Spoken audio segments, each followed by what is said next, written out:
గతంలో తెలుగు వారికి మద్దతు ఇచ్చారా? వెంకయ్యనాయుడు బాలయోగిల విషయంలో మీరేం చేశారు? రేవంత్ రెడ్డి కేంద్ర మంత్రి కిషన్ రెడ్డి ప్రశ్న. యూరియా సరఫరా చేస్తే మద్దతు ఇస్తామన్న కేటీఆర్ పై మండిపాటు. రాష్ట్ర మంత్రుల అడ్డగోలు మాటల వల్లే యూరియా సమస్య అని చెప్పి వ్యాఖ్య. రాష్ట్ర మంత్రులది ఏం పోయింది, మీదేం పోయింది? సచ్చేది రైతులు కదా, అంతే. బాగానే ఉన్నారు.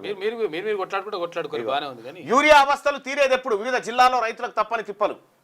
అవసరం మేరకు యూరియా పంపిణీ లేకపోవడంతో అన్నదాతలు నానా తంటాలు పడుతున్నారు. వృద్ధులు, మహిళలు అనే తేడా లేకుండా వేకోజాము నుంచే గంటల తరబడి వేచి చూస్తున్నారు. మహబూబాద్ జిల్లా కురువి ప్రాథమిక వ్యవసాయ సహకార సంఘానికి గురువారం 444 యూరియా బస్తాల లోడ్ వచ్చింది. ఆయా గ్రామాల నుంచి సుమారు 1000 మంది పైగా రైతులు ఉదయమే కార్యాలయం వద్ద బారులు తీరారు. మరిపేడ పట్టణంలో యూరియా పంపిణీలో ఇగో బారులు తీరి కూర్చున్నారు. చూడు, యూరియా బస్తాల కోసం ఇగో ఇది పరిస్థితి.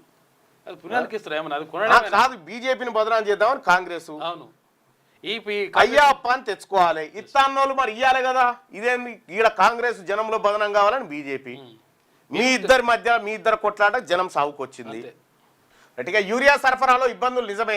రామగుండం ఎఫ్సిఐలో సాంకేతిక లోపంతో ఉత్పత్తికి ఆటంకాలని చెప్పి కిషన్ రెడ్డి. త్వరలో రాష్ట్రానికి 50,000 టన్నులు పంపుతాం. కాంగ్రెస్ ఒత్తిడితో కాదు, బాధ్యతగా ఇస్తున్నాం. యూరియాతో కేటీఆర్కి ఏం సంబంధం? చిన్నపిల్లల ఆటలు ఆడొద్దని మండిపాటంటూ ఒక వార్త.